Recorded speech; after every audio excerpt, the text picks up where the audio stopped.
கொற்றவை சிலை இப்போ துர்காதேவியாக மாற்றிக்கிட்டு இருக்காங்கன்னு நினைக்கிறேன். அதனால்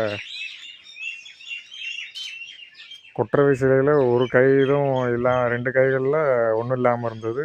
இப்போ சங்க சக்கரத்தை யார் புகுத்துனாங்கன்னு தெரியல. தொல்லியல் துறை தான் இதை கவனம் செலுத்தணும். அங்கங்கே சில ஐயனார் சிலை வேணால் ஐயனார் சிலை மாதிரி இருக்குது, கேட்பாரட்டு கிடக்கு. தொழில் துறை தான் கவனத்துக்கு பார்க்கணும். அங்கே ஒரு நந்தி சிலை வேறு இருக்குது, இங்கே கல்வெட்டுகள் வேறு இருக்குது. அதை படிக்கிறதுக்கு தொழில்துறை கீழடி பொருணை இது மாதிரி இங்கிட்டும் சின்ன சின்ன ஊர்களில் நிறையா இருக்குது. இதையும் கவனத்தில் செலுத்தணும்.